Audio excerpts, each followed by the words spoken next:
Sweet Tooth by Jeff Lemire is currently available on Comixology Unlimited. Let's check it out.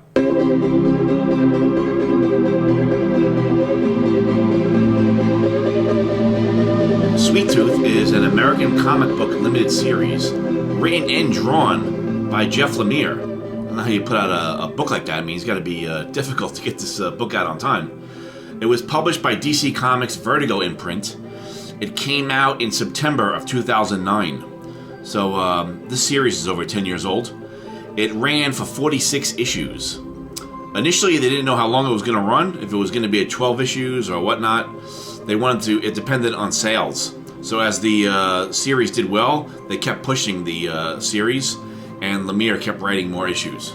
It takes place mostly in a rural, post-apocalyptic setting where some creatures are human-animal hybrids, like our main character, Gus.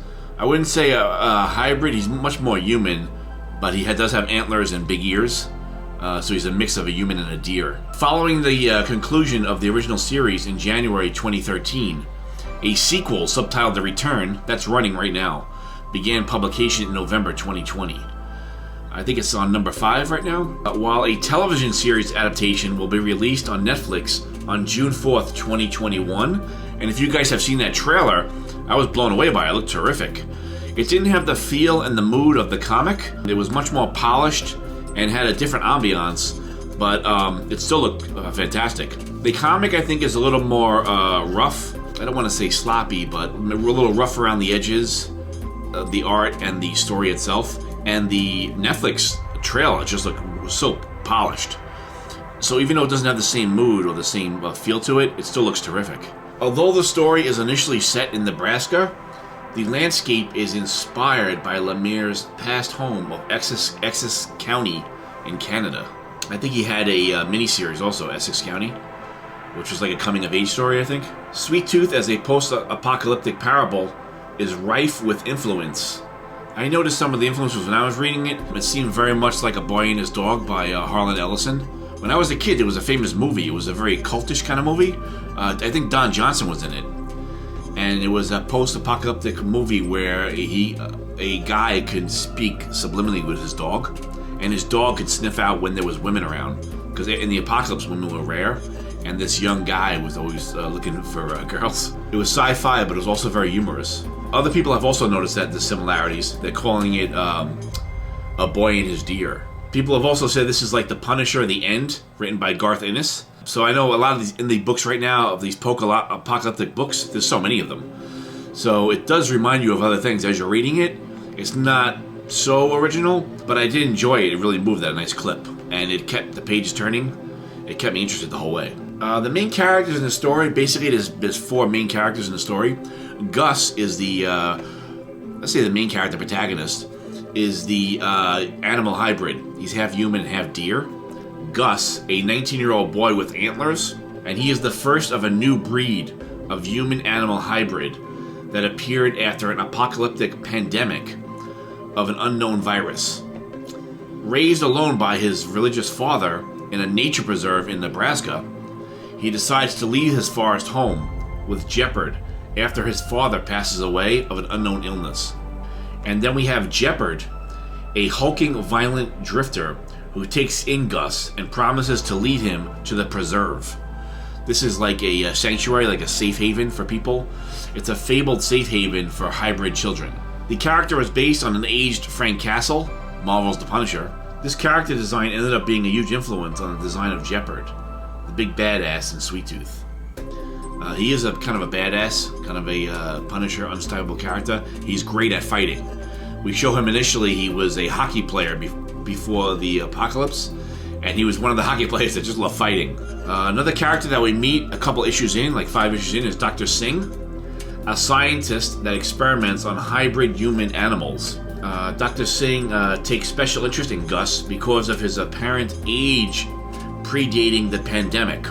All the hybrids he's been coming into contact with have been post-pandemic, and they think the pandemic is the cause of these hybrids.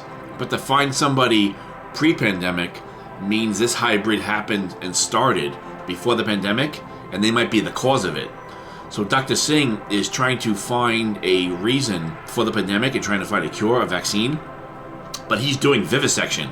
He's finding these hybrids and taking them apart to find out how they work, to find out what's going on with them. Gus is next on the slate, but he postpones doing the vivisection on him as he's so interested that he's actually 9 years old. The pandemic started like 7 years earlier. Another character is Wendy. She is also a hybrid pig girl Gus meets in the militia camp. She seems to be around the same age as Gus. She was raised by a single mother and takes to Lucy and Jeopard as mother and father figures. Right, so that's the main characters. Essentially, the plot is Gus is a young boy with deer features, lives on a quiet life in the woods with his father. He learns many things, from medical care to religious prophecy. Though he loves his religious father, he yearns to escape as he learns that there is not fire past the trees, but simply more land. So his father had told him some stories to keep him local and not have him leave, but he's finding out as he gets older that a lot of these stories aren't true. Sometime after Gus' father passes away from an illness, strange men come to capture him. A lot of the men in this post-apocalyptic world are hunting hybrids. And when they see Gus in the woods, they try to, they're like deer hunters. They're trying to take him out. They are slain by Jeopard, who then promises to take Gus to a sanctuary. Lonely Gus goes with him. Along the way, they encounter many problems. Hybrid cultists, who are very interesting. They wear masks and they worship the hybrids. And some of them are on motorcycles like Hell's Angels, and they roam like gangs. In a flashback, we learn Jeopard was a former hockey bruiser who protected his wife, Louise, in the post-apocalyptic world. Eventually, though, Louise revealed she was pregnant, and Jeopard relents when a militia, led by Abbott, offers protection. It was all a trick, however, with Abbott and Singh experimenting on pregnant women and hybrid babies to try to find a cure for the plague. Jeopard is kept in a cage, but is eventually freed by Abbott's brother Johnny, a guard in the facility. Johnny tells Jeopard his wife is dead, and Jeopard goes on a rampage through the facility. He is recaptured, and Abbott lets him out of the camp, telling him he can have his wife's remains if he brings Abbott a hybrid child. This was why Jeopard betrayed Gus, and he leads him home to fulfill a promise to his wife that he would bring her back home. All the children being born in this world, post-apocalypse, are being born as hybrids. So when they find Jeopard and his wife, they want to see one being born, so they take his wife. It's very much like The Walking Dead a little bit. There's camps, and there's people who are bullies, and they're betraying people, and there's like militias. It did have like a Walking Dead feel to it as they go through deserted towns. They're on horseback because there's not a lot of transportation left. And there's who can you trust, who can't you trust? All the towns are deserted. All the small towns are deserted. Gus, despite the horrors, makes friends with last of the animal children at the place, at the militia. The pig girl Wendy, half-feral groundhog boy Bobby, and the silent deer boy Buddy. Gus is hypnotized by Dr. Singh, who goes deep into his memory to find the truth about his birth. That's a great scene when Dr. Singh hypnotizes Gus and he goes back into his memories. It's very much like an Ingmar Bergman kind of movie, where you go back in time, but you're walking through the memories and you're staying the same age. The doctor and Gus are walking through his memories in the background and looking at past events. Very much like, even like a Woody Allen movie when they walk through old memories. That was done very well. The hypnosis scene was really interesting. He discovers that Gus's father was a lunatic and may even have been responsible for the apocalypse. He insists Abbott take him to the woods, to Gus's old house. They discover a Bible that was written by Gus's father, but no evidence of a mother in her grave. On the way back to the camp, Singh starts to believe the writings. Jeopard, overwhelmed with guilt and a directionless life, decides to re-rescue Gus. He's feeling guilty about what he did, betraying him and turning him over to the militia. And now he recruits Becky and Lucy, the women he saved earlier, and hundreds of hybrid cultists. With help from Johnny, the children escape, although Gus is forced to kill a lost alligator child who had gone feral. While on the move, Jeopard and Gus share an identical dream about Alaska. and we come to the head as a final battle over what's going to happen with this world and who will retain power. So it's very interesting. It moves at a clip, like I said. This story, there was no monologuing at all, very little writing, very fast-paced, lots of action. But it's a post-apocalyptic kind of an indie comic. I think we're seeing a lot of these now, but this was from 10 years ago.